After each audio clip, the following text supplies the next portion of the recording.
শুরু হয়ে গেছে না?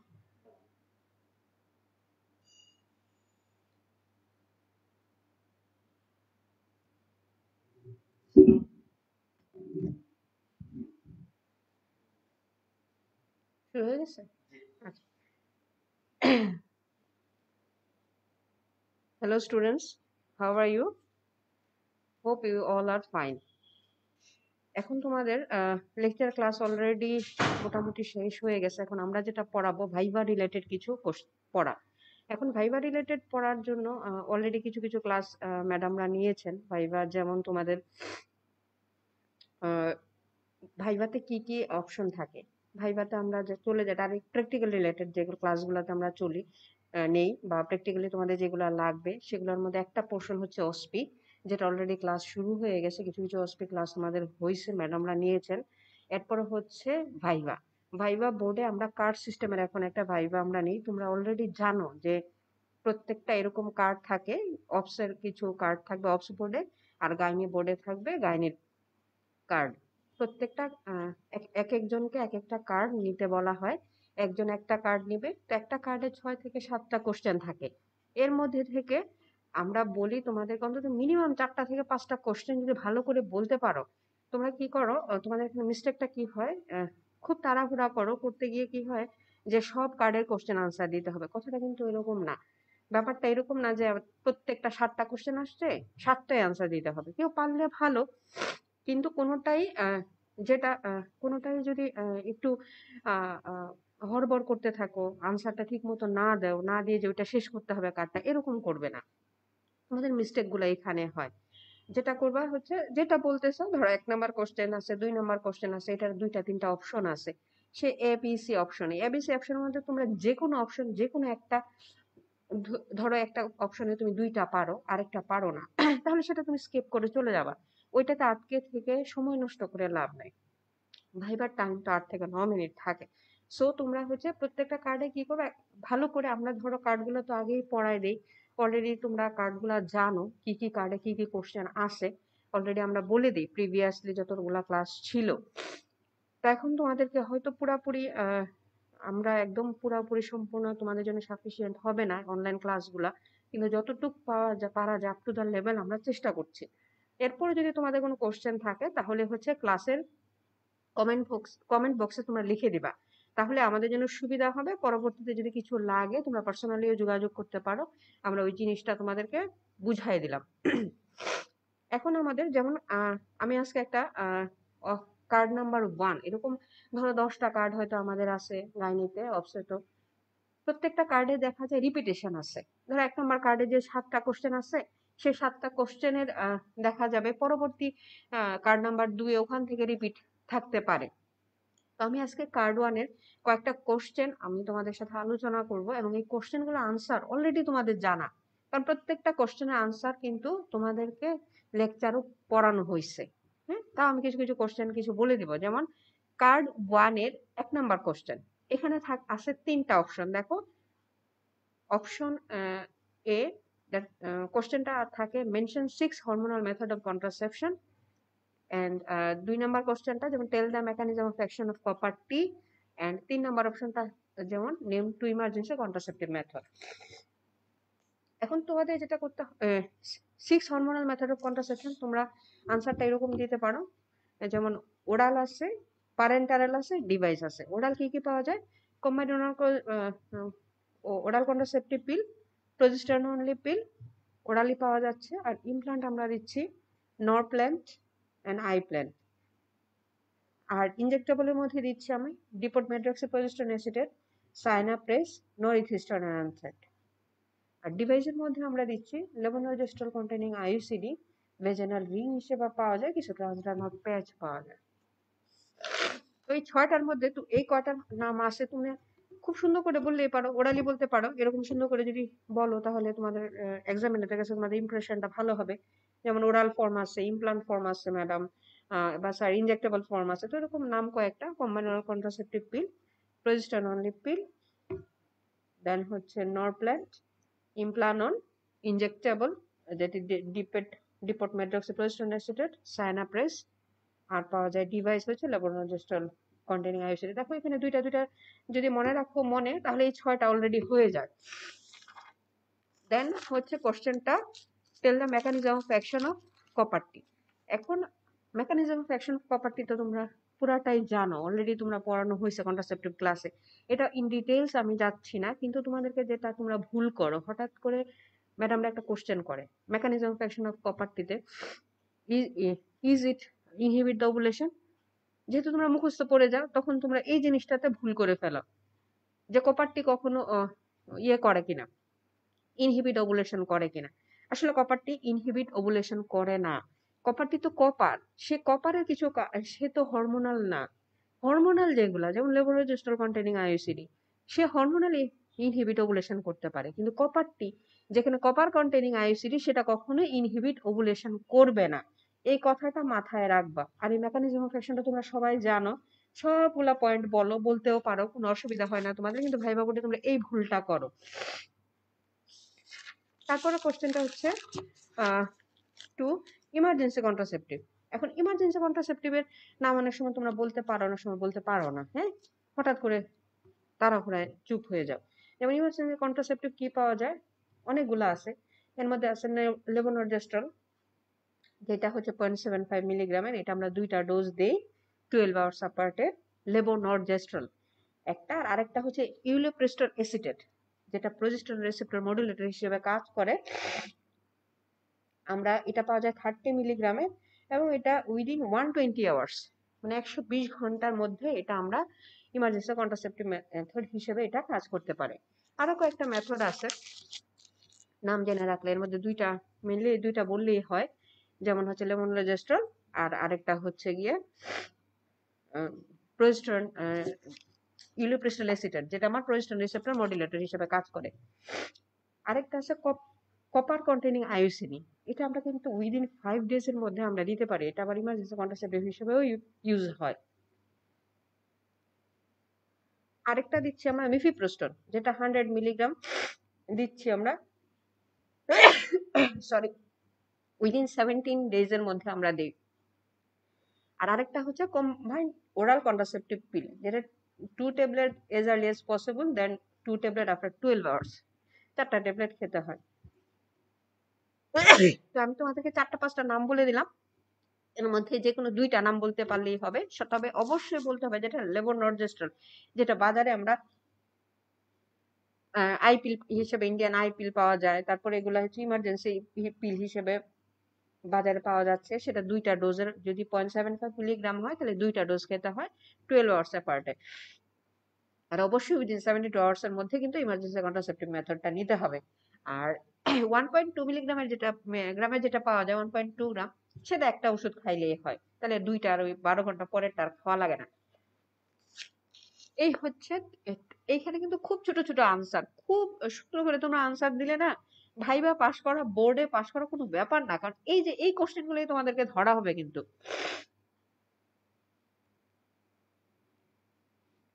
ধরো এটা আমি স্ক্যাপ করে যাচ্ছি, এটা আমি একটু পরে বলবো।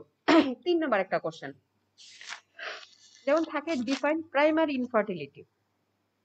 তখন হঠাৎ করে মাঝে মাঝে ম্যাডাম স্যাররা কিন্তু যে তোমাকে একদম বোর্ডে তুমি যে কার্ডটা আছে সেই কার্ডটা থেকে যে কোশ্চেন করবে তা কিন্তু না।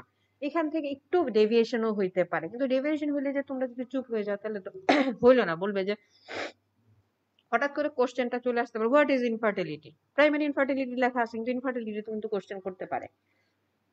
ওই ডেফিনিশন তোমরা জানো ইনফার্টিলিটি কি। Infertility is defined as a failure to conceive within 1 or more year of regular unprotected coitus. এই ডেফিনেশনটা একদম মুখস্থ রাখবে। Infertility is defined as a failure to conceive within 1 or more year of regular unprotected coitus. এর মধ্যে হচ্ছে primary infertility and secondary infertility. তো এখানে কোশ্চেনটা আছে primary infertility. Primary infertility whose women is never conceived, যে কখনোই কনসিভ করে না, তাকেই প্রাইমারি ইনফার্টিলিটি বলা হয়। এখন কজ গুলো যেমন জিজ্ঞেস করে 5 কজ অফ ফিমেল ইনফার্টিলিটি, এখানে তোমরা একটু ভুল করো। হ্যাঁ, কি বলবা না এরকম তোমরা চিন্তা করতে থাকো। তোমরা যদি একটু সাজায় নাও, মানে এই পয়েন্টগুলো এইভাবে সাজায় যদি বলো, তখনই বুঝে যাবে এক্সামিনার যে তুমি আসলে জানো। তো তোমরা এখন বলো ওলিগোলেশন, তারপর বলে টিউবোপেরিনিয়াল ফ্যাক্টর, মানে এক এক সময় হেফাজার্ডলি তোমরা ভাইবা বোর্ডে এটা বলতে থাকো। এখানে একটা ভুল হয় তোমাদের এই বলাটা, কজ অফ ফিমেল ইনফার্টিলিটি।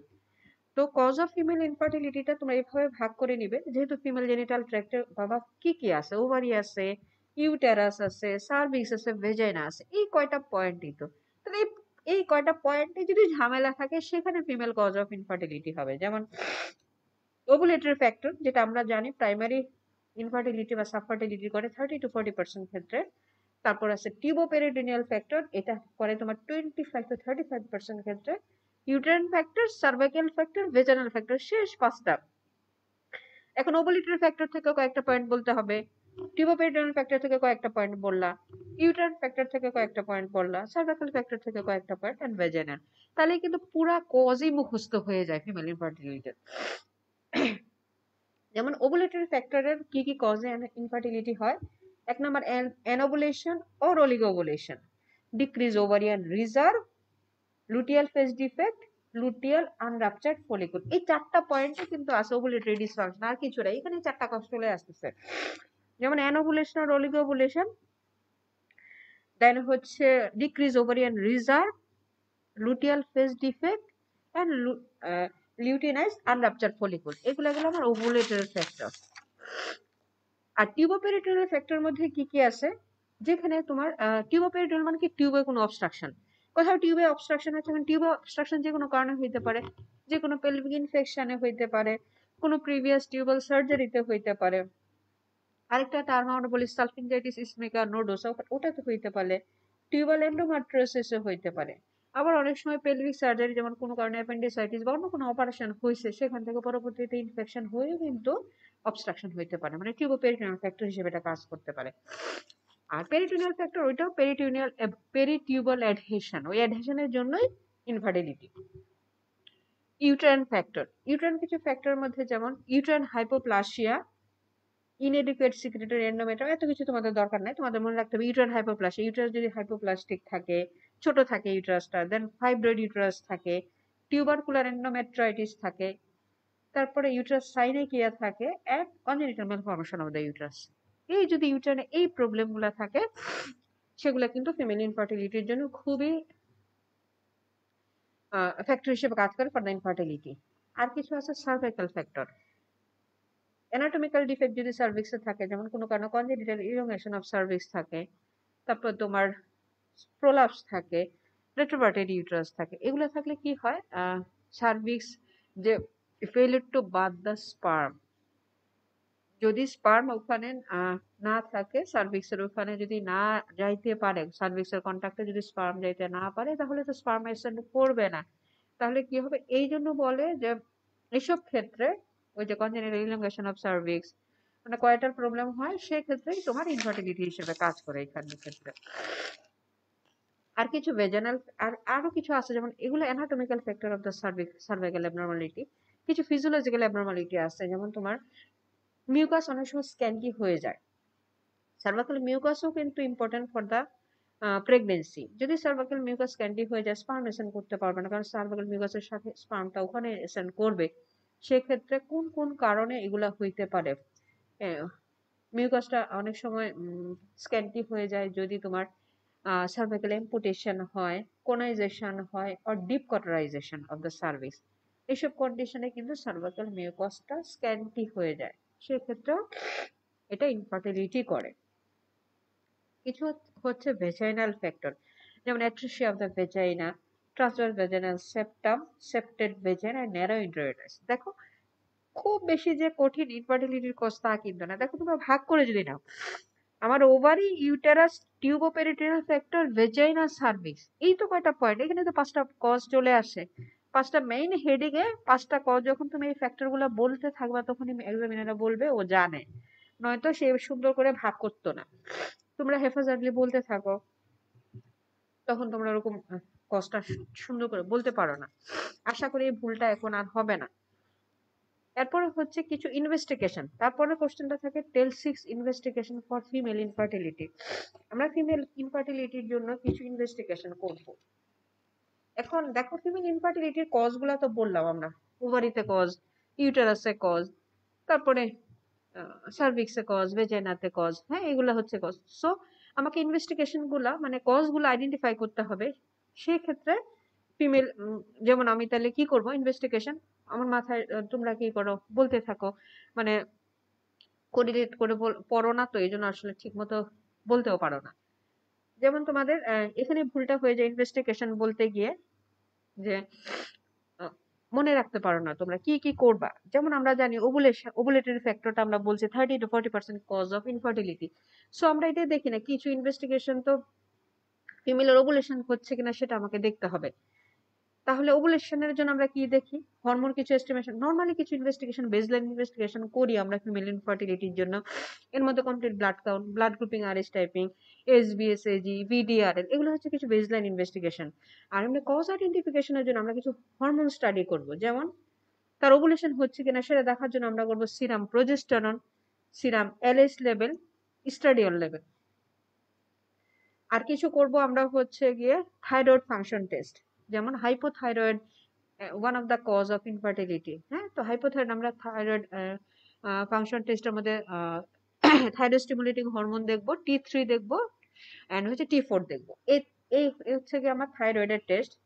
তারপর কিছু আমরা অন্যান্য ইনভেস্টিগেশনে চলে যাই, যেমন হচ্ছে আল্ট্রাসাউন্ড করবো, একটা আল্ট্রাসাউন্ড করবো। আমরা প্রথমে কি করে একটা আল্ট্রাসাউন্ড লোয়ার অ্যাবডোমেন করে আমরা ইউটেরাস অ্যানাক্সটা দেখে নেই, অথবা এরপরে আমরা আরেকটা করি সাপোর্টেড করি হচ্ছে transvaginal sonography, which is very important for the female diagnosis, female factor, any factor of the female genital ট্র্যাক্টে ডায়াগনোসিস করে ট্রান্সভ্যাজানাল সোনোগ্রাফি। এখানে আমরা সাধারণত ইনফার্টিলিটির সময় এটা আমরা ফলিকুলোমেট্রিও করি, তখন আমরা ওভারিয়ান ফলিকুল দেখতে পারি এবং হচ্ছে ইউটেরাসের লেয়ার দেখি, দেখে আমরা বুঝি তার ওভুলেশন হচ্ছে কি হচ্ছে না। হ্যাঁ, এরপরে অন্যান্য যেমন এগুলা গেল আমার মোটামুটি ওভারিয়ান ফ্যাক্টর, আমরা এগুলা মানে ওভুলেশন হচ্ছে কিনা, ওভারিয়ান ফ্যাক্টরটা কজ কিছু আমরা আইডেন্টিফিকেশন করে ফেলতে পারি এইসব ইনভেস্টিগেশন করে। আরো কিছু ইনভেস্টিগেশন আমরা করি সেটা হচ্ছে টিউবাল ফ্যাক্টর কিছু দেখার জন্য। এখন টিউবাল ফ্যাক্টর দেখার জন্য আমরা কি কি ইনভেস্টিগেশন করব, হিস্টেরোসালফিঙ্গোগ্রাফি, সোনোহিস্টোসালফিঙ্গোগ্রাফি, ফেলোপোস্কোপি, সালফিঙ্গোস্কোপি। তার মানে হচ্ছে হিস্টেরোসালফিঙ্গোগ্রাফি, এটা আমরা কমনলি করি, যদিও করি সেকেন্ডারি সাফার্টিলিটি দেখার জন্য, প্রাইমারির জন্য খুব কম করি। প্রাইমারিও করি যখন লং টার্ম একটু বেশি দিনের ইনফার্টিলিটি হয়ে গেছে, হচ্ছে না, তখন আমরা করি হিস্টেরোসালফিঙ্গোগ্রাফি। ইট ইজ ইনভেস্টিগেশন, এটা আমরা খুবই ইম্পর্টেন্ট একটা ইনভেস্টিগেশন, এটা করব। সোনো হিস্টেরোসালফিঙ্গোগ্রাফি করব, ফেলোপোস্কোপি করব, সালফিঙ্গোস্কোপি করব। আগে একটা টেস্ট করতে হতো টিউবাল ইনসাফলেশন টেস্ট, এটা এখন নাওয়েডেজ আমরা এটা করি না, কারণ টিউবাল ইনসাফলেশন টেস্টে অনেক সময় নেগেটিভ, ফলস নেগেটিভ রেজাল্ট আসে বা ফলস পজিটিভ রেজাল্ট আসে। দেখা যায় কোনো টিউবাল স্পাজম আছে, সেই টিউবাল স্পাজমের জন্য দেখা গেল হচ্ছে টিউবাল ব্লক আসতেছে, সাউন্ডটা ঠিক মতো শোনা যাচ্ছে না, বাতাসটা পাস করতেছে না। এই জন্য টিউবাল ইনসাফলেশন টেস্ট থেকে এখন অনেক বেশি মডার্ন টেকনিক ফর দ্য ইনফার্টিলিটির ক্ষেত্রে, সেই মডার্ন টেকনিকের জন্য আমরা ওখানে আমরা সোনোহিস্টেরোসালফিঙ্গোগ্রাফিটা খুবই খুবই খুবই জনপ্রিয় একটা টেস্ট। সোনোহিস্টেরোসালফিঙ্গোগ্রাফিটা সবচেয়ে ভালো ল্যাপারোস্কোপি ডাই টেস্ট আমরা করি। ল্যাপারোস্কোপি করে আমরা কি দেখতে পারি, টিউবোপেরিটোনাল ফ্যাক্টরটা দেখতে পারি, টিউবটা পেটেন্ট কিনা দেখতে পারি, as a whole panoramic view of the abdomen দেখতে পারি। ওখানে অ্যানোমেট্রিসিস, পিআইডি যা যা আছে অনেক ক্ষেত্রে ওগুলা ডায়াগনোসিস হয়ে যায় ল্যাপারোস্কোপিটা। তো আমি এরকম তোমাদের ভাগ ভাগ করে দিছি, বলে দিছি এখান থেকে 6টা, তুমি এখান থেকে যখন হরমোনাল এস্টিমেশন বলবা যে ফর দ্য ওভারিয়ান ফ্যাক্টর দেখার জন্য এগুলা করি, ফর দ্য টিউবাল ফ্যাক্টর দেখার জন্য এগুলা করি, কিছু জেনারেল ইনভেস্টিগেশন করি, এমন সুন্দর করে ভাগ করে যখন বলবা তখন ম্যাডাম স্যাররা বলবে ও তো জানে, ও আসলে ইনফার্টিলিটি সম্বন্ধে ভালো জানে, এই জন্য সে সুন্দর করে বলতে পারছে। এটা বলতে গেলেই না, বললেই তোমাদের আসলে ভাইবাতে অনেক বেশি ইমপ্রেশন ভালো হয়ে যাবে। এরকম ভাগ ভাগ করে বলার চেষ্টা করবা। এই হচ্ছে তোমার ইনফার্টিলিটি সম্বন্ধে এই কয়টা প্রশ্ন। হয়তো অন্যান্য কারণে আমরা অন্য প্রশ্ন দেখি, তখন আমরা অন্যগুলা কার্ডে বলে দিব। তারপরে কোশ্চেনে যাই। পরের কোশ্চেনটা হচ্ছে এওবি সম্বন্ধে। এওবি মানে হোয়াট অ্যাবনর্মাল ইউটেরাইন ব্লিডিং। এটা সম্বন্ধে অনেক কোশ্চেন পাবা ভাইভাতে, অনেক প্রশ্ন এটা রিটেনেও চলে আসে, আবার ভাইভাতেও ধরে। হ্যাঁ, খুব, এবং তোমরা কেসেও পাবা এটা এওবিটা। আগে যেটা আমরা ডিউবি বলতাম, এখন আমরা বলি এওবি। যেমন এই প্রশ্নটার 4 নম্বর কোশ্চেনের আমার 3টা অপশন আছে, what is AOB and treatment of AOB and mention the investigation of a case of AOB. একটা হচ্ছে AOB ডেফিনেশন থেকে, এটা অবশ্যই অবশ্যই মুখস্থ রাখতে হবে তোমাদেরকে। Any bleeding outside the normal volume, duration, regularity or frequency is considered abnormal uterine bleeding. মোট কথা হচ্ছে একটা নর্মাল ভলিউমের ব্লিডিং হবে একটা পেশেন্ট, একটা মানুষের তো মেনস্ট্রুয়েশন মেয়েদের হয়, মেনস্ট্রুয়েশন আমরা জানি কতদিন থাকে, কত ml ব্লাড লস হয় এভারেজ, যখনই any bleeding outside the normal volume থেকে বেশি হবে, ডিউরেশনটা বেশি হবে, রেগুলারিটিটা ঠিক থাকবে না, ফ্রিকোয়েন্সিটা ঠিক থাকবে না, সেইটাকেই আমরা কনসিডার করবো অ্যাবনর্মাল ইউটেরাইন ব্লিডিং। সেটা অলিগোমেনুরিয়া হইতে পারে, হাইপোমেনুরিয়া হইতে পারে, মেনোরেজিয়া হইতে পারে, পলিমেনোরেজিয়া হইতে পারে, যে কোনো ধরনের মেনস্ট্রুয়াল ডিসঅর্ডারটাকেই ডেফিনেশন হচ্ছে অ্যাবনর্মাল ইউটেরাইন ব্লিডিং। মানে ইউটেরাইন ব্লিডিংটা নর্মাল না আর কি, তার ভলিউমও নর্মাল না, ফ্রিকোয়েন্সিতেও নর্মাল না, ডিউরেশনও নর্মাল না, সেটাই হচ্ছে কি অ্যাবনর্মাল ইউটেরাইন ব্লিডিং। এখন এই অ্যাবনর্মাল ইউটেরাইন ব্লিডিং এর আমাদের কিছু ট্রিটমেন্ট, এরপরে কোশ্চেনটা আছে tell the treatment option of abnormal uterine bleeding. এখন এখানে তোমরা একটা ভুল করো, ট্রিটমেন্টটা কিভাবে বলতে হয় সেটা তোমরা ঠিক মতো বলতে পারো না। কি বলো, প্রথমে অ্যাডমিশন, এই সেই কি বলতে থাকো, এটা অপশনটা সুন্দর করে বলতে হবে। আমরা কিছু অ্যাবনর্মাল ইউটেরাইন ব্লিডিং কে আমরা তিনটার ভাগে ট্রিটমেন্ট দিব। একটা হচ্ছে যে আমি জেনারেল ট্রিটমেন্ট দিব, একটা মেডিকেল ট্রিটমেন্ট দিব, আর একটা হচ্ছে হরমোনাল ট্রিটমেন্ট দিব। Medical management and surgical management, এই হচ্ছে গিয়ে আমার ট্রিটমেন্ট অপশন। প্রথমে জেনারেল ট্রিটমেন্ট, তারপরে দিবা হচ্ছে গিয়ে মেডিকেল ম্যানেজমেন্ট, মেডিকেলের মধ্যে দিবা হচ্ছে হরমোনাল এন্ড নন হরমোনাল, আর হচ্ছে সার্জিক্যাল ট্রিটমেন্ট। সরি, এই হচ্ছে আমার ট্রিটমেন্ট অপশন। এটা সুন্দর করে এভাবে ভাগ করেই বলতে হবে। এটা কিন্তু তোমরা রিটেনেও লিখতে পারবে এইভাবে, এই অপশনটা যেমন ভাইভাতে বলতে পারবে, বোর্ডে রিটেনেও বলতে পারবে।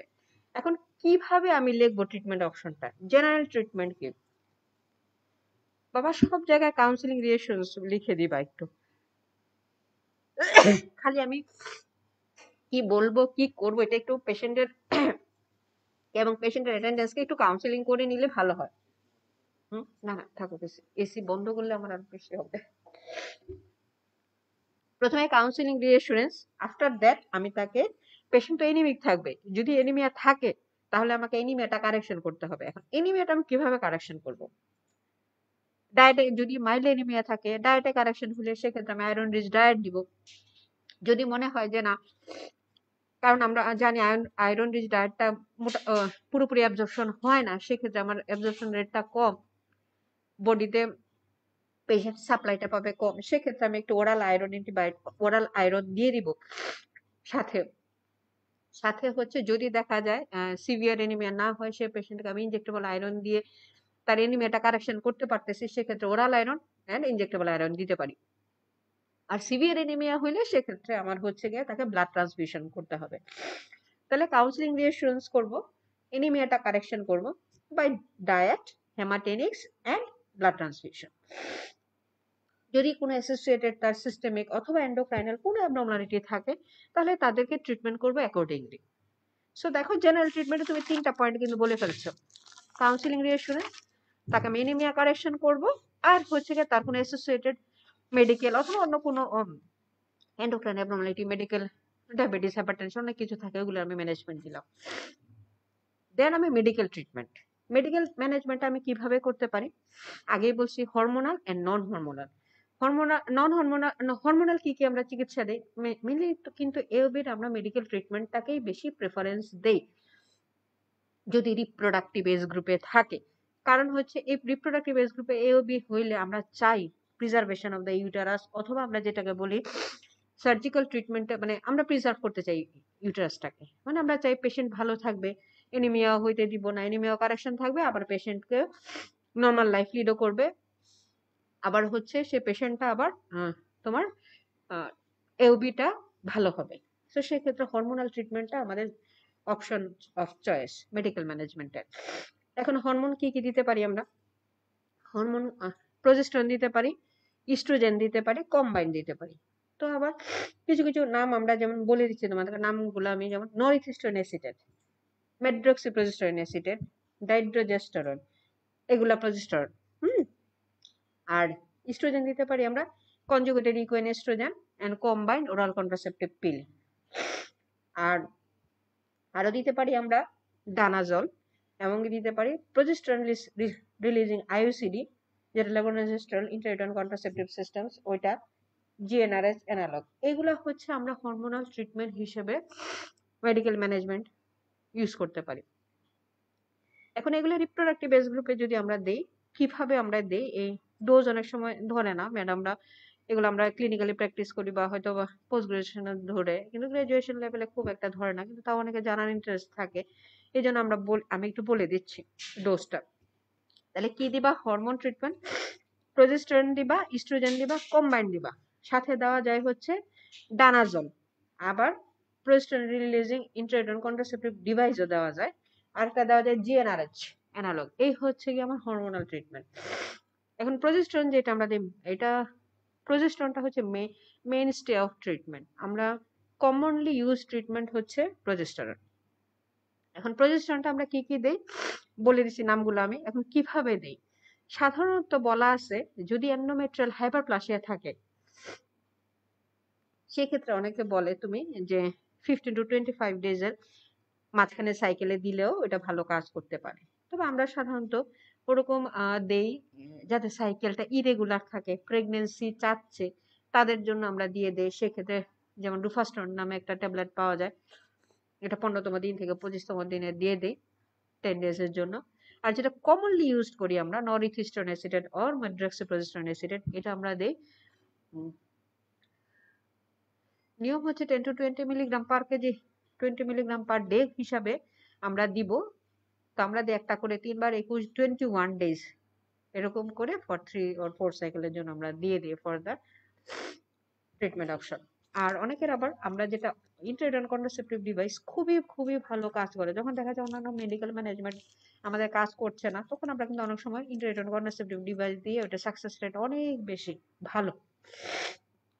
যাদেরকে আমরা চাচ্ছি না, যেমন হচ্ছে আমরা চাচ্ছি না পেশেন্টটা বাচ্চাও চায় না, আবার পেশেন্ট ইউটারাসটা প্রিজার্ভ রাখতে চায় এবং অন্যান্য ড্রাগে কাজ করছে না, সেসব ক্ষেত্রে কিন্তু আমরা লেভোনার প্রজেস্টেরন রিলিজিং আইইউসিডি, যেটা খুবই মিরানা, খুব ভালো ইফেক্টিভ, অনেক ইফেক্টিভ, আমরা এটা ইউজ করে দেখছি প্র্যাকটিক্যালিও। এরপর হচ্ছে non hormonal treatment. Non hormonal ট্রিটমেন্টের মধ্যে আমরা দেই প্রোস্টাগ্ল্যান্ডিন সিনথেরেজ ইনহিবিটরস, যেটা ফেনামেট বা মেফানামিক অ্যাসিড আছে, ওটা দেই। আর দেখো অ্যান্টিফিব্রিলাইটিং এজেন্ট, যেটা ট্রানেক্সামিক অ্যাসিড, ওটা দেই। এগুলা দিলে কিন্তু 30 to 50% ব্লাড লস কমায় দেয়।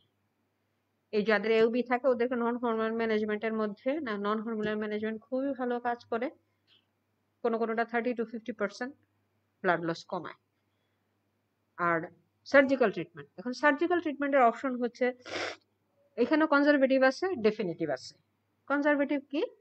যেটা মোস্ট পপুলার কমনলি আমরা ইউজ করি ইউটেরাইন কিউরেটেজ, যেটাকে আমরা বলি ডাইলেটেশন এন্ড কিউরেটেজ করে দেয়। কিউরেট করে দিলে যেখানে নেক্রোজ টিস্যুগুলা থাকবে, সেই নেক্রোজ টিস্যুগুলা বের হয়ে আসবে, বের করে দিলে তাহলে নতুন করে রিইপিথেলাইজেশন হবে এবং হচ্ছে ব্লিডিংটা বন্ধ হবে।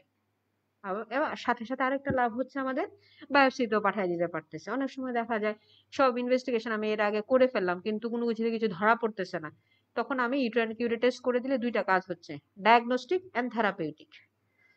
এটা একটা অপশন। আরেকটা অপশন করি আমরা এন্ডোমেট্রিয়াল অ্যাবলাশন অর রিসেকশন। এটা কি? যারা বাচ্চা চাচ্ছে না বাট ফ্যামিলি কমপ্লিট, তারা they wants to preserve their uterus, তাদের ক্ষেত্রে আমরা কি করতে পারি? এন্ডোমেট্রিয়াল অ্যাবলাশন করে দিতে পারি, রিসেকশন। সেক্ষেত্রে সাকসেস রেট অনেক ভালো, কিন্তু আমরা বলি 70 to 80% সাকসেস রেট, খুবই ভালো, খুবই ভালো। এন্ডোমেট্রিয়াল অ্যাবলাশন অর রিসেকশন যেটাকে আমরা বলি, এটা হিস্টোস্কোপি দিয়ে করা যেতে পারে অথবা হিস্টোস্কোপি ছাড়াও করা যেতে পারে। আরেকটা করি ডিরেক্ট মেথড, সেটা হলো হিস্টেরেক্টমি। তোমাদেরকে একটু ইয়ে করে বলে দিলাম, যেন ভাইভাতে তো এরকম করে বলার দরকার নাই, ভাইভাতে যেরকম সুন্দর করে বলবা সেটা আমি প্রথমেই বলে দিচ্ছি। General treatment, medical treatment, surgical treatment, 3টা অপশন। জেনারেল ট্রিটমেন্টের মধ্যে কাউন্সিলিং রিঅ্যাসুরেন্স, তার আমি এনিমিয়া কারেকশন করব, কোনো অ্যাসোসিয়েটেড ডিজিজ থাকলে সেটা ট্রিটমেন্ট করব, শেষ। মেডিকেল ম্যানেজমেন্ট, প্রজেস্টেরন দিব, ইস্ট্রোজেন দিব, এরপরে হচ্ছে লেবোরেজেস্টেরন ইন্টারভেন্স সিস্টেম দিতে পারি, কম্বাইন্ড ওসিপি দিতে পারি, আর জিএনআরএস দিতে পারি, শেষ। আমার কিন্তু মেডিকেল ম্যানেজমেন্টের মধ্যে hormonal, non hormonal, mefenamic acid, tranexamic acid. আর surgical option uterine curettage, endometrial ablation and definitive hysterectomy. দেখো এই কয়টা কথা বলতে কিন্তু 1-2 মিনিটও লাগবে না, কিন্তু তোমাকে ইন ডিটেলস একটু বলে দিলাম যেন অনেক সময় ট্রিটমেন্ট অফ ডিউবি তোমরা রিটার্নে যেন লিখতে পারো। Then mention the investigation of a case of AOB. আমরা কিছু ইনভেস্টিগেশন করি এওবির। এওবি তো আসলে ভেগ টার্ম। এখন ফিগো ক্লাসিফিকেশন আনছে এওবির তাকে, যে এওবির ক্লাসিফিকেশন পাম কয়েন। তোমরা শুনছো কিনা জানি না, ক্লাসে যদি লেকচার হয়ে থাকে পড়ানোর কথা, PALMCOEIN, পাম কয়েন। হাতের মধ্যে তো বইয়ে দেখবা তালুতে পাম আর এখানে একটা কয়েন রাখা, সো পাম কয়েন। পিতে পলিপ, এতে অ্যাডেনোমায়োসিস, এলতে লিউমায়োমা, এমতে মেলিগনেন্সি, সিতে কোয়াগুলেশন ডিফেক্ট, ওতে ওভুলেটরি ডিফেক্ট, ইতে এন্ডোমেট্রিয়াল প্যাথোলজি, আর আইতে হচ্ছে আইট্রোজেনিক, এনতে নট ইয়েট ক্লাসিফাইড। মানে এইভাবে এই কয়টা ডায়াগনোসিস করা হচ্ছে এওবির কজ। তাহলে আমাকে এওবির এই কজটা ডায়াগনোসিস করার জন্য, মানে এই পোর্শনটাকে আমরা এওবির এই পোর্শনটাকে এই 7টা কজ, ধরো COEIN 5টা, PALM পাম মানে হচ্ছে 8-9টা। এই 9টা কজ আইডেন্টিফিকেশন করার জন্য আমার যা যা ইনভেস্টিগেশন লাগবে আমি সেই ইনভেস্টিগেশন গুলা করবো। মাথায় এইভাবে মানে পড়ার সময় পড়াটা যদি এভাবে পড়ো তাহলে হয় কি কোরিলেশনটা সহজ হয় এবং একদম গদবাঁধা মুখস্থ হয় না, মুখস্থ করা লাগে না, এমনিতে পড়ার সময়টা তাহলে মনে থাকে। এগুলো আসলে যে ট্রিটমেন্ট অপশন অফ এওবি যেটা বললাম, এটা আমি হচ্ছে যদি প্রাইমারি থাকে মানে যাদের কোনো কজ নাই তাদেরকে আমরা এই চিকিৎসাটা দিব, আর যাদের কজ থাকে তাদের তো সেই কজ অনুযায়ী যে কজগুলো আমি বলে ফেললাম পাম কয়েন সেগুলা সেরকম ট্রিটমেন্ট। এখন ইনভেস্টিগেশন আমরা কি কি করব? কিছু ইনভেস্টিগেশন আমরা ব্লাডের করি, কিছু ইনভেস্টিগেশন হচ্ছে গিয়ে আমি রেডিওলজিক্যাল কিছু ইনভেস্টিগেশন করি। যেমন ব্লাডের কি কি ইনভেস্টিগেশন করি, যেমন এটা তো আমাদের বলাই লাগবে, একটু জেনারেল কিছু ইনভেস্টিগেশন আমাদের যে লাগে, সাথে আমাদের কোয়াগুলেশন ডিফেক্ট আছে কিনা একসাথে আমরা দেখে ফেলি। যেমন কমপ্লিট ব্লাড কাউন্ট করব, ব্লাড গ্রুপিং আর টাইপিং করব, bleeding time, clotting time, activated partial thromboplastin time, মানে কোয়াগুলেশন ডিফেক্ট আছে কিনা সেটা আমরা দেখে নিলাম।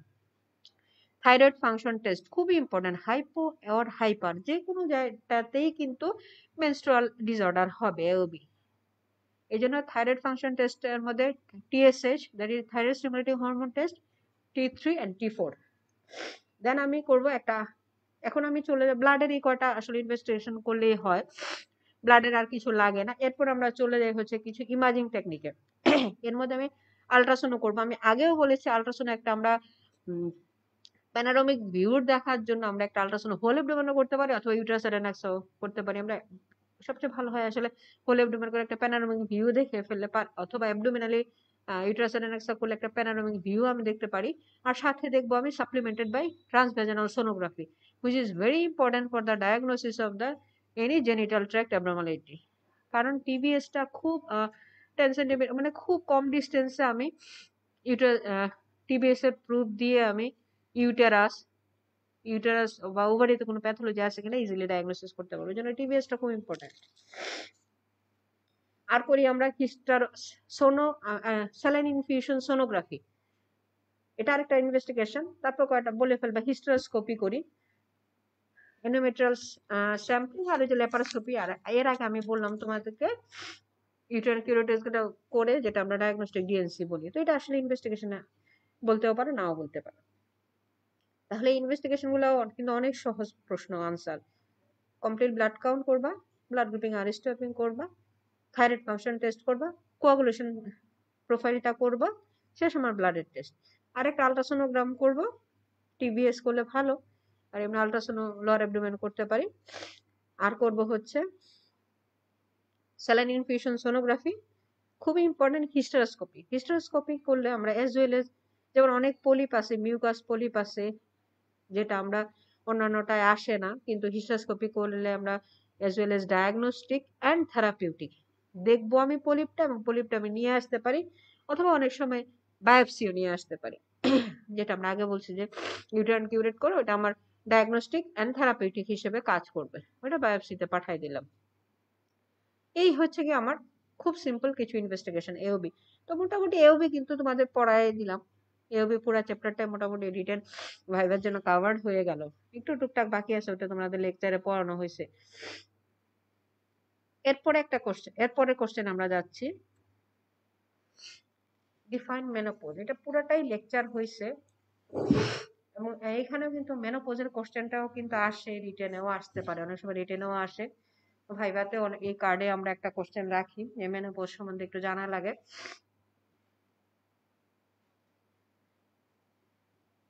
এখানেও তিনটা A B C option. Define menopause, tell the menopausal symptoms, and how will treat the postmenopausal syndrome. আচ্ছা, এর আগে আমি ওই আরেকটা কোশ্চেন, যেমন এই কার্ডে আরেকটা কোশ্চেন আছে, সেটা আমি একসাথে বলে ফেলি। যেমন এই যে এই প্রশ্নটা, এ 15 years old girl comes with severe pervaginal bleeding on examination anemia 3+। তো এটা ডায়াগনোসিস কি হবে? What is your diagnosis? এটা হবে পিউবার্টি মেনোরেজিয়া। এই প্রশ্নটা একসাথে বলে দিলাম না, তাহলে দুইটা একই একই একই প্যাটার্নের কোশ্চেন হয়ে গেছে। যেমন একটা 15 years old girl comes with severe pubic bleeding on examination patient anemic, what is your diagnosis? Puberty menorrhagia এটা ডায়াগনোসিস। পিউবার্টি মেনোরেজিয়া বলি আমরা ডেফিনেশনটা, যখন any bleed type of excessive per vaginal bleeding during menstruation up to 20 years of age। 20 বছর পর্যন্ত কোনো মেয়ে যদি এটা আসে, এরকম একটা কোশ্চেন যদি আসে, সিনারিও আসে, সেক্ষেত্রে কিন্তু সেটাকে আমরা ডায়াগনোসিস বলবো হচ্ছে গিয়া পিউবার্টি মেনোরেজিয়া। ডাইরেক্ট ডায়াগনোসিস তুমি বলে ফেললা পিউবার্টি মেনোরেজিয়া। এখন আমরা বলবো পিউবার্টি মেনোরেজিয়ার এখন manage her, how you manage her. একটা কোশ্চেনে ম্যানেজ বলতে গেলে কিন্তু history, examination, investigation and treatment আসে। তো এত সময় খুব ডিটেইলের মতো করে এত বড় করে তো বলতে পারবা না, কারণ টাইম খুব শর্ট থাকে, তাহলে অন্য কিছু অপশন তুমি বলতে পারবা না। তো এই জন্য কি করতে হবে, আমাদেরকে বলতে হবে হচ্ছে গিয়ে শর্টকাট ভাইবার জন্য। তো এখানে কিছু আমি যেমন তোমার এই পেশেন্টের আমরা কিছু হিস্ট্রি, টুকটাক হিস্ট্রি নেবো, ব্লিডিং এর পরিমাণটা, ব্লিডিং এর ডিউরেশনটা, ওরকমই বলবো যে পেশেন্ট ডিউরেশন এন্ড হচ্ছে কত সময় থেকে ব্লিডিং হয়েছে, তার ফ্যামিলি হিস্ট্রি আছে কিনা। যেমন আমরা জানি, যেমন একটা পিউবার্টি মেনোরেজিয়ার কজ আমরা জানি, 1 number DUB, 2 number polycystic ovarian syndrome, hyperthyroidism, কিছু হেমাটোলজিক্যাল কজ যেমন ITP, that means idiopathic thrombocytic bleeding, purpura, ball with mineral disease, leukemia, কোন পেলভিক টিউমারের জন্য হইতে পারে, যেমন fibroid uterus, sarcoma botryoides, oestrogen producing ovarian tumour. বাবা আমি ক্লাস নিচ্ছি, পরে ফোন দিচ্ছি, ক্লাস নিচ্ছি। এরপরে হচ্ছে তোমার oestrogen producing any ovarian tumour and pregnancy complication. তার মানে তোমাকে একটা পেশেন্ট যদি এরকম ব্লিডিং নিয়ে আসে, তাহলে এই কয়টা অপশন, সে কিন্তু 15 বছরের, সে তো রিপ্রোডাক্টিভ এজ, সে তার যে প্রেগনেন্সি হবে না তাও কিন্তু বলা যায় না। সো প্রত্যেকটা পয়েন্ট আমাদের মাথায় রাখতে হবে। যখনই আমার মাথায় থাকবে যে এটার একটা কজ এগুলো এগুলো হইতে পারে, তখনই আমি সেইভাবে পেশেন্টটাকে ম্যানেজ করব। তো এখন আমাদের এই জন্য মাথায় রাখতে হবে তার কোনো, তাহলে সে ম্যানেজমেন্টের ক্ষেত্রে তাহলে আমাকে ওই রকম হিস্ট্রিটা একটু মাথায় নিয়ে আসতে হবে। কারণ আমরা জানি এই এই 15 বছর একটা মেয়ের এরকম পিবি ব্লিডিং নিয়ে আসলে তার 90 to 95% চান্সই হচ্ছে ডিউবি হওয়ার, আর বাকি হচ্ছে অ্যাসোসিয়েট যদি অন্য কোনো সিমটম। যেমন হেমাটোলজিক্যাল কোনো ডিসঅর্ডার আছে কিনা, কোনো এন্ডোক্রাইন ডিসঅর্ডার আছে কিনা, পলিসিস্টিক ওভারিয়ান সিনড্রোম যেমন হাইপোথাইরয়েডিজম হাইপারথাইরয়েডিজম আছে কিনা, কোনো পেলভিক টিউমার আছে কিনা, যেমন ফাইব্রয়েড ইউটারাস আছে কিনা, সার্কোমা বট্রিটিস এটা এক ধরনের ম্যালিগন্যান্সি, যদি 15 বছরের রেয়ার, এটা আর্লি 5 বছরের মধ্যে হয়, কিন্তু তারপরেও 15 বছর যে হবে না তা কিন্তু না। এটা একটা vaginal carcinoma, cervical and vaginal carcinoma, sarcoma botryoides. আরেকটা হচ্ছে ইস্ট্রোজেন প্রোডিউসিং ওভারিয়ান টিউমার, আর হচ্ছে প্রেগন্যান্সি কমপ্লিকেশন। এখন এই হচ্ছে, তাহলে আমি জানি এটার কজ এটা, তো আমি সেভাবে কিভাবে ম্যানেজ করব? ম্যানেজ করার জন্য আমি কিছু ইনভেস্টিগেশন তোমাদেরকে আগেই বলে দিছি।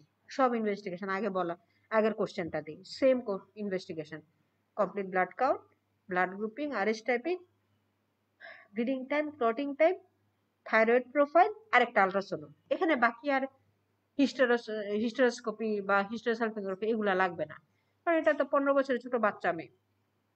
এই জন্য আমরা এই ব্লাডের কয়টা পরীক্ষার পর আর একটা বড় জন্য আল্ট্রাসাউন্ড করব, করার পর আমার ডায়াগনোসিস হয়ে গেল। এখন তাকে আমি কি ট্রিটমেন্ট দিব? কিছু জেনারেল ট্রিটমেন্ট দিব, যেটা আমি আগে বলছি সেম জেনারেল ট্রিটমেন্ট। পেশেন্টকে কাউন্সিলিং করব, রিঅ্যাসুরেন্স দিব, অ্যাডমিশন দিব। এরপরে এনিমিয়া থাকলে এনিমিয়া, সে তো এনিমিক, সিভিয়ারলি এনিমিক, সো তাকে আমাকে এনিমিয়া কারেকশন করতে হবে বাই ব্লাড, তাকে আমি ব্লাড ট্রান্সফিউশন করব। তারপরে তাকে আমি চলে যাব, আগে এদের এদের মেইনস্টে অফ ট্রিটমেন্ট প্রজেস্টেরন। প্রথমে এদেরকে আমি প্রজেস্টেরন দিব, medroxyprogesterone 10 to 20 milligram per day for 21 days, 21 দিনের জন্য দিব। যদি if response, then it continue for 2 to 3 cycle. But if no response, যদি দেখা যায় আমি প্রজেস্টেরন সাধারণত 3 থেকে 4 দিনের মধ্যে ব্লিডিংটা স্টপ হয়ে যাবে। ব্লিডিং নিয়ে আসলে আমরা ট্রানেক্সামিক অ্যাসিড দিব, সাথে হচ্ছে গিয়ে প্রজেস্টেরন দিব। সাধারণত কথা আছে 2 থেকে 3 দিন, সর্বোচ্চ 4 দিনের মধ্যে ব্লিডিংটা স্টপ হয়ে যাবে, রেসপন্স করবে। যদি দেখা যায় এটা রেসপন্স করতেছে, আমি 21 ডেজ এর মধ্যে কন্টিনিউ করব। কন্টিনিউ করার পর রেসপন্স হয়ে গেলে আমি 2 থেকে 3 মাস দিব। আর যদি দেখা যায় এটা রেসপন্স করতেছে না, সেক্ষেত্রে আমি চলে যাব কনজুগেটেড ইস্ট্রোজেন। কনজুগেটেড ইস্ট্রোজেনে যাব আমি 20 to 40 মিলিগ্রাম আইভি ইনজেকশন যাব। যদি দেখা যায় ইনজেকশনে রেসপন্স করে গেছে, এটা দিব 6 to 8 আওয়ারলি। রেসপন্স হয়ে গেলে তাকে আমি, ব্লিডিং বন্ধ হয়েছে, তখন আমি ওসিপিতে চলে যাব, 3 সাইকেলের জন্য দিয়ে আমি ম্যানেজমেন্ট করব। এটাই আসলে একটু কি ট্রিটমেন্ট থাকে, কিন্তু তারপর আরো কিছু পয়েন্ট আছে। যদি এগুলাতেও রেসপন্স না করে, সেক্ষেত্রে এক্সামিনেশন আন্ডার অ্যানেস্থেসিয়া করে, অনেক সময় দেখা যায় এরকম আনম্যারিড গার্লের, আমরা যারা প্রাইভেট প্র্যাকটিশনার, যারা আমরা প্র্যাকটিস করি, এরকম রোগীরও দেখা গেছে সার্ভাইকাল পলিপ পাওয়া গেছে। এই জন্য সার্ভাইকাল পলিপ থাকলে তো আর এগুলাতে রেসপন্স করবে না কোনো কিছুতেই। তখন সেক্ষেত্রে এগুলাতে দেওয়ার পরে, কারণ আনম্যারিড গার্ল থাকে, 15 বছরের বাচ্চা মেয়ে থাকবে, পিভি এক্সামিনেশনটা কন্ট্রাইন্ডিকেটেড, আমরা করব না। কিন্তু যদি দেখা যায় কোনো কিছুতে রেসপন্সিভ হচ্ছে না, সেই ক্ষেত্রে তাকে এক্সামিনেশন আন্ডার অ্যানেস্থেসিয়া করে দেখতে হবে লোকাল কোনো প্যাথোলজি আছে কিনা। তখন ওই লোকাল প্যাথোলজি পলিপ টলিপ থাকলে সেটা আমরা পরিবর্তন করে দেবো। তো এই হচ্ছে, তোমরা ওটুক পর্যন্তই বলবা। যখন রেসপন্স করে ফেলবে আমরা সেটা রিপ্লেস করবো ওসিপি দিয়ে। শেষ আমাদের এইটুকের পড়া, মানে এই কোশ্চেন, এটা 6 নাম্বার কোশ্চেনটা শেষ। এরপর আমি 5 নাম্বার কোশ্চেনটা তো স্কেপ করে আসছিলাম, ওইটা বলে দিচ্ছি একটু। এটা মেনোপজটা পরে বলে, আরেকদিন বলে দেবো। এর শর্টকাট আরেকটা আছে, এটা আমরা মনে হয় শেষ করতে পারবো, দেখি।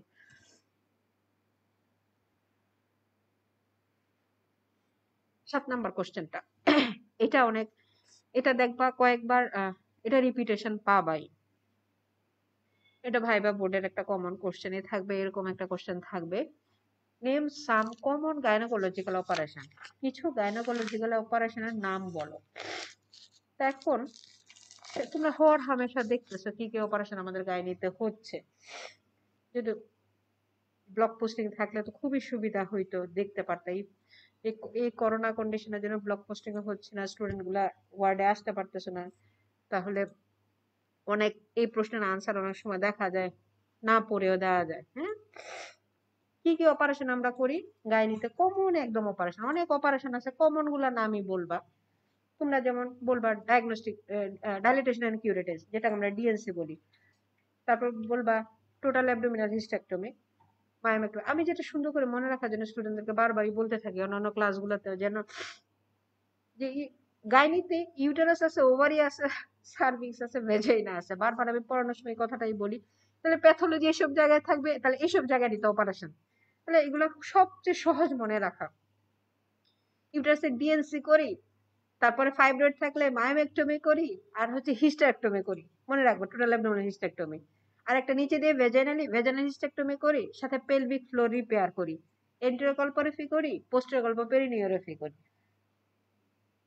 কিছু ল্যাপারোটমি করি। ল্যাপারোটমি করে আমরা যেমন ওভারিয়ান টিউমার থাকলে চেষ্টা করি সিস্টেক্টমি করতে, আর নাইলে আমরা ওফোরেক্টমি করি। সম্ভব যদি না হয় সেক্ষেত্রে ইউনিল্যাটারাল সালফিঙ্গ ওফোরেক্টমি করি। আবার করি সালফিঙ্গেক্টমিও করি, কিন্তু শুধু সালফিংস ফেলে দেই। সেক্ষেত্রে কোনো ইন্ডিকেশন থাকলে, যেমন রাপচার একটোপিক প্রেগনেন্সি থাকলো, সেক্ষেত্রে কিন্তু আমরা ওভারি ফেলি না, ওভারিটা রেখে দিই।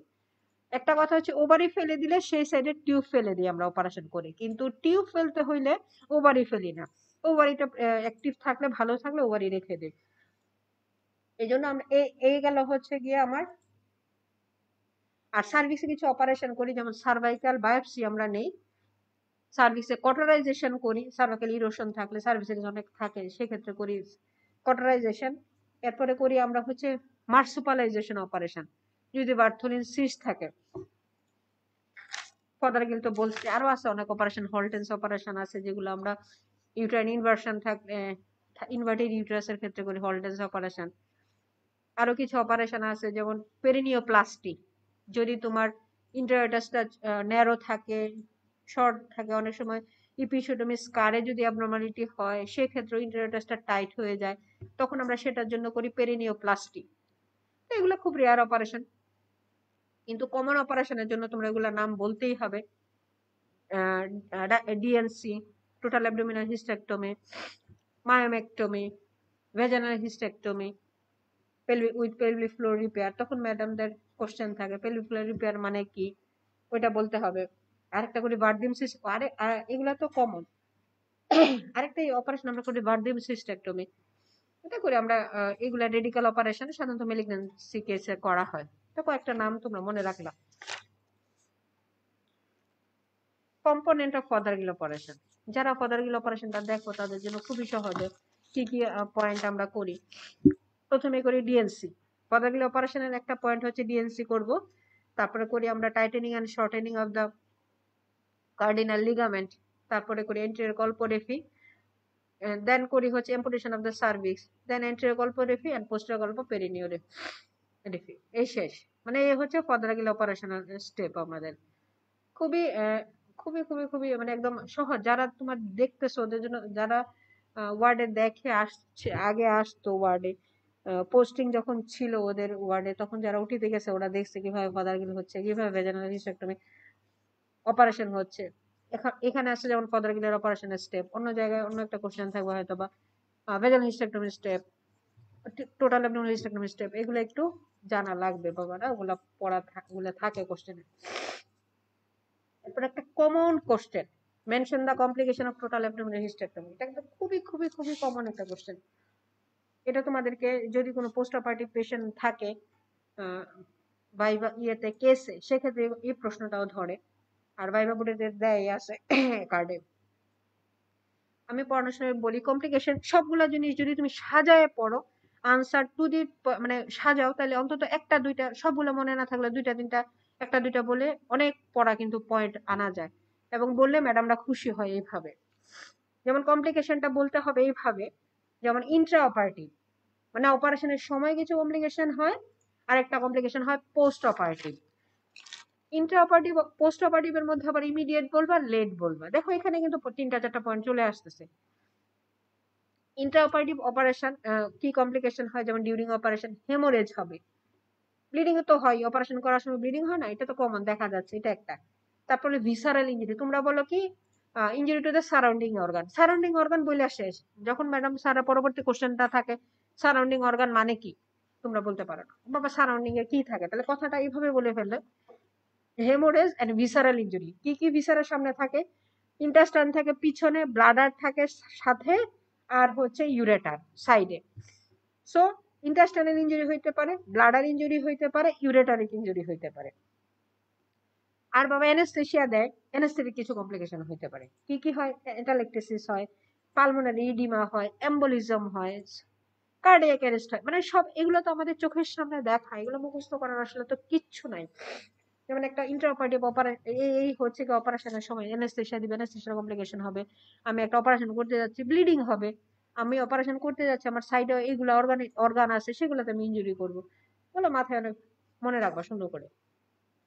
দেন হচ্ছে পোস্ট অপারেটিভ। পোস্ট অপারেটিভ কমপ্লিকেশনের মধ্যে হচ্ছে ইমিডিয়েট কিছু আছে, ডিলেড আছে, আমি আগেই বলেছি। ইমিডিয়েটের মধ্যে হাইপোভলিমিয়া, যেমন এই যে ব্লিডিং হচ্ছে, হেমোরেজ হচ্ছে, তাহলে হাইপোভলিমিয়া পেশেন্ট, হাইপোভলিমিয়া সবাই যেতে পারে। কিছু ইউরিনারি কমপ্লেন হইতে পারে, যেমন ইউরিনারি কমপ্লেনটা কি, রিটেনশন অফ ইউরিন হইতে পারে, তারপরে সিস্টাইটিস হইতে পারে, এনিউরিয়া হইতে, একদম অ্যাবসেন্স অফ ইউরিনও হইতে পারে। কিছু লেট কমপ্লিকেশন হয়, লেট কমপ্লিকেশনের মধ্যে হচ্ছে যেমন ইনকন্টিনেন্স হয়। এখন ইনকন্টিনেন্স, ইউরিনারি ইনকন্টিনেন্সের মধ্যে কয়েকটা টাইপ আছে, এগুলো সবগুলোই হইতে পারে এখানে, যেমন ওভারফ্লো ইনকন্টিনেন্স হইতে পারে। ওভারফ্লো মানে অনেক due to prolong over distension of the blood, আর কোনো কারণে যদি থাকে সেই ক্ষেত্রে ওভারফ্লো ইনকন্টিনেন্স হইতে পারে। স্ট্রেস ইনকন্টিনেন্স হইতে পারে, কারণ ক্যাথারাইজেশন করা হয়, তো প্রলং ক্যাথারাইজেশন যদি রাখা হয় তাহলে এটার একটা কমপ্লিকেশন কিন্তু স্ট্রেস ইনকন্টিনেন্স। এন্ড হচ্ছে ট্রু ইনকন্টিনেন্স, মানে হচ্ছে গিয়া আমরা যেটাকে বলি বিবিএফ হইতে পারে। ট্রু ইনকন্টিনেন্স আবার দুই ধরনের হয় এখানে। যদি তোমার অপারেশনের পরের দিন থেকে পাচ্ছ যে ইউরিন লিকেজ হচ্ছে, সেক্ষেত্রে আমরা বলি আমরা ব্লাডার ইনজুরি করা হয়েছে অপারেশনের সময়, সেটা থেকে ব্লিডিং হচ্ছে, ইউরিন বের হচ্ছে। আর একটা হয় 7 থেকে 14 দিন পরে, সেটা ম্যাক্সিমাম হয় 5 থেকে 7 দিন পরে হয়। এটা সাধারণত আমরা বলি যদি কোনো কারণে স্লাফিং হয় অথবা নেক্রোসিস হয়, আইদার স্লাফিং ও নেক্রোসিস অফ দ্য ব্লাডার আর ইউরেটার, ওখানে যদি হয় তাহলে ট্রু ইনকন্টিনেন্স হবে, সেটা 7 থেকে 14 দিন পরে হইতে পারে।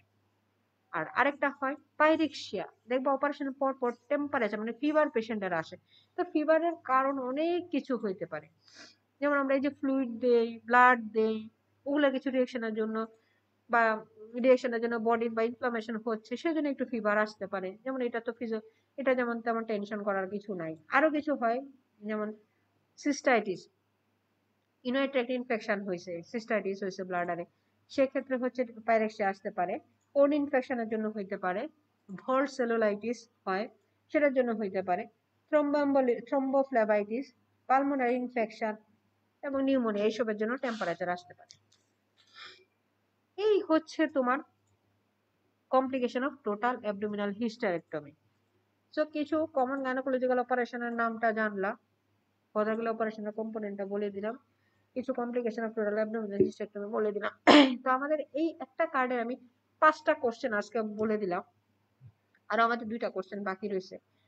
2টা কোশ্চেন আমি পরবর্তী ক্লাসে এই 2টা কোশ্চেন সহ আরো কয়েকটা কার্ড আছে, ধরো এরকম বললাম তো আমাদের এরকম 10টা কার্ড আছে, তখন দেখা যাবে যেমন এই 7টা কোশ্চেনের মধ্যে যেমন এই 5টা কোশ্চেন আমি বলছি, এই 5টা কোশ্চেন দেখবা হয়তোবা ঘুরে ফিরে ওই 10টা কার্ডের মধ্যে কোথাও পাবো আমরা, তখন হয়তোবা এই কোশ্চেন গুলো আমরা স্কিপ করে যাব।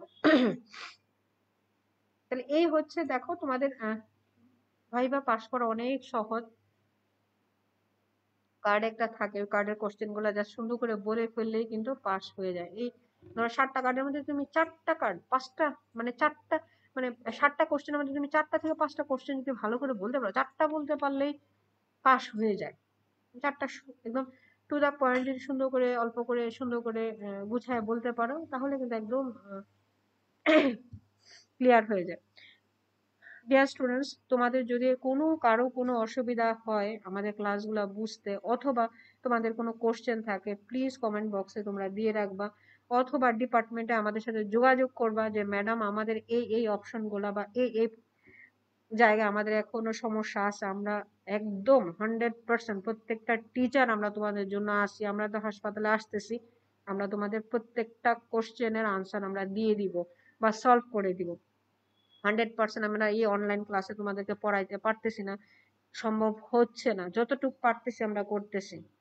বাকিটা তোমরা নিজেরা পড়বা, প্লাস আমাদের সাথে কন্টাক্ট করবা। তোমাদের তো কারো কোনো কন্টাক্ট নাই আমাদের সাথে, জানি না তোমরা কি করতেছো আসলে, অনলাইন ক্লাসগুলো তোমরা করতেছো, পড়তেছো, কি করতেছো আমরা জানি না, আমরা আমাদের 100% চেষ্টা করতেছি, বাকিটা হচ্ছে তোমরা নিজেরা চেষ্টা করবে। ওকে স্টুডেন্টস, ভালো থাকো, আশা করি পরবর্তী ক্লাসে দেখা হবে।